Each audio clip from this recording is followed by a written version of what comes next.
Nama saya Gatot Novariatus, NIM 191041685, mata kuliah Analisis Lingkungan Bisnis dengan dosen Pak Adi Mursalin SEMM.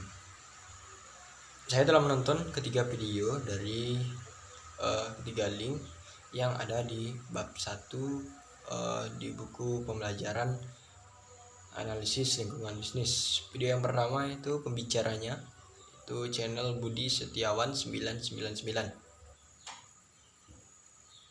Isinya adalah analisis lingkungan bisnis. Dimaksudkan di sini adalah mengapa perusahaan perlu melakukan analisis lingkungan bisnis, karena untuk mendefinisikan atau mengidentifikasi adanya peluang-peluang dalam bisnis. Kemudian juga kita dapat mengantisipasi ancaman-ancaman dari luar yang mempengaruhi keberlangsungan bisnis kita.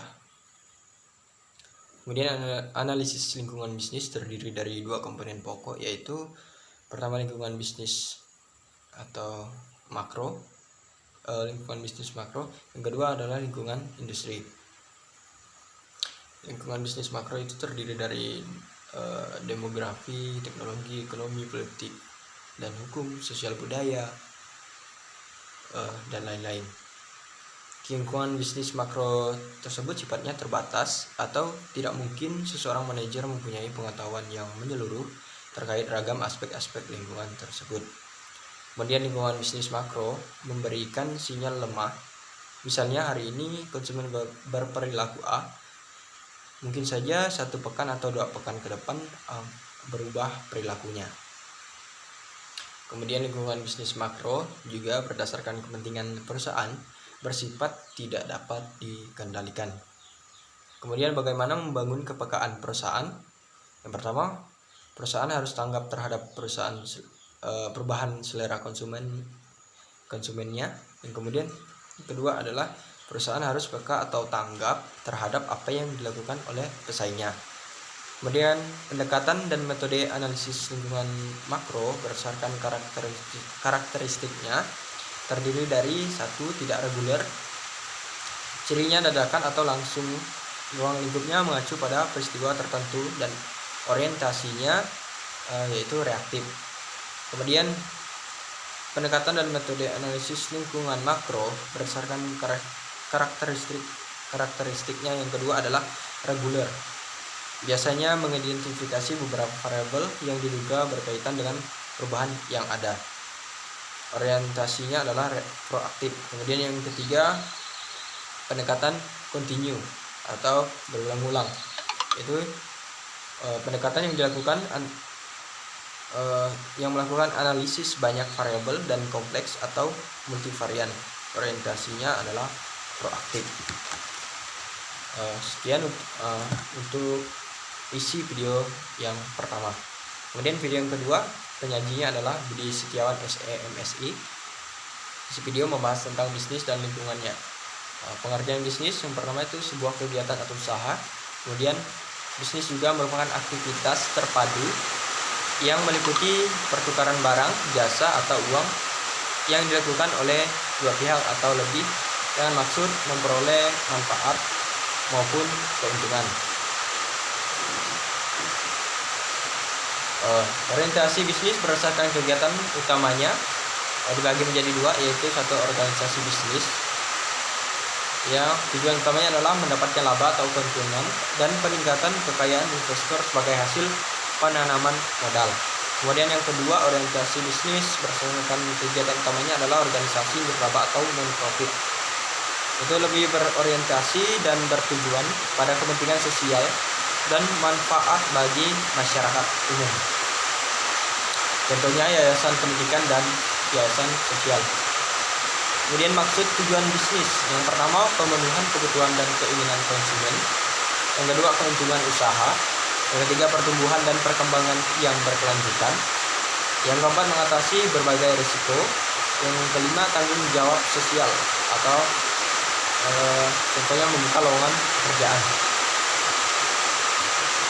Kemudian lingkungan bisnis terdiri terdiri dari dua, yaitu lingkungan internal dan eksternal.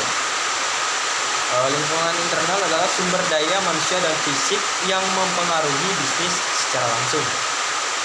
Kemudian lingkungan internal merupakan lingkungan yang dapat dikendalikan oleh organisasi. Lingkungan internal terdiri dari karyawan atau sumber daya manusia, manajemen atau keahlian pengelola, pemegang saham atau biasa kita sebut shareholder atau stockholder. Kemudian modal dan peralatan fisik yang berupa dana, mesin, gedung, dan informasi. Kemudian lingkungan bisnis yang kedua adalah lingkungan eksternal, yaitu institusi atau kekuatan luar yang potensial mempengaruhi kinerja organisasi. Lingkungan eksternal ini merupakan lingkungan yang tidak dapat dikendalikan oleh organisasi. Lingkungan eksternal terdiri dari dua lingkungan, yaitu lingkungan khusus atau lingkungan mikro, dan yang kedua lingkungan umum atau makro. Lingkungan khusus atau lingkungan mikro merupakan bagian dari lingkungan yang secara langsung relevan terhadap pencapaian tujuan organisasi. Lingkungan ini meliputi orang-orang yang memiliki kepentingan dalam organisasi atau stakeholder, yakni konsumen, pemasok, pesaing, dan kreditor. Kemudian lingkungan yang kedua adalah lingkungan umum atau makro, yaitu lingkungan yang tidak terkait secara langsung terhadap kegiatan operasional organisasi, meliputi dimensi ekonomi, politik, dan hukum, sosial budaya, demografi, teknologi, dan kondisi global. Peluang dan tren bisnis masa depan. Peluang pertama, revolusi teknologi informasi. Yang kedua, perkembangan iptek atau iptek baru pada bidang tertentu. Yang ketiga, meningkatnya globalisasi. Kemudian tren bisnis masa depan. Tren bisnis masa depan pertama, laju pertumbuhan ekonomi yang kuat dan konsisten. Yang kedua, berkurangnya tingkat inflasi dan defisit anggaran yang besar. Yang ketiga, pasar bebas dan sistem keuangan terbuka. Dan yang keempat, inovatif, memiliki keunggulan yang kompetitif. Demikian untuk isi video yang kedua. Kemudian video yang ketiga, penyajinya oleh Arianis Chan. Konsep bisnis.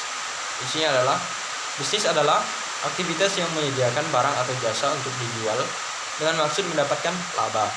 Kemudian secara lengkap dapat didefinisikan bahwa bisnis merupakan suatu jenis aktivitas atau usaha individu yang terorganisir untuk menghasilkan atau menyalurkan atau menjual barang dan jasa guna mendapatkan keuntungan dalam memenuhi kebutuhan masyarakat. Laba adalah selisih antara penerimaan dengan biaya. Kemudian laba juga merupakan imbalan yang didapatkan pemilik bisnis sewaktu menginvestasikan uang dan waktu. Konsep kebutuhan dan keinginan. Kebutuhan adalah keadaan kekurangan yang harus dipenuhi yang meliputi kebutuhan fisik, sosial, dan individu. Sedangkan keinginan merupakan suatu bentuk kebutuhan manusia yang telah dipengaruhi oleh budaya dan kepribadian seseorang. Fungsi bisnis terdiri dari satu, pemenuhan kebutuhan masyarakat, yang kedua keuntungan, yang ketiga tanggung jawab sosial. Kemudian lingkungan bisnis dijelaskan di sini. Pertama, lingkungan khusus dibagi menjadi dua, lingkungan internal dua ya. Pertama lingkungan internal dan kedua lingkungan eksternal.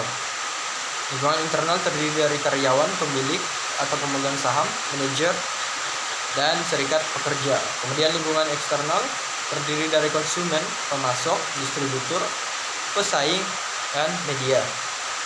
Kemudian lingkungan bisnis yang kedua adalah lingkungan umum, mencakup kekuatan yang berada di luar organisasi yang berpotensi mempengaruhi kinerja organisasi. Saya ulangi, mencakup kekuatan yang berada di luar organisasi yang berpotensi mempengaruhi kinerja organisasi, alam, ekonomi, politik, hukum, sosial budaya, teknologi, lingkungan global, dan lingkungan industri. Baiklah, sekian untuk isi dari video ketiga, dan demikian untuk video tugas analisis lingkungan bisnis saya. Atas perhatian semuanya. saya ucapkan terima kasih.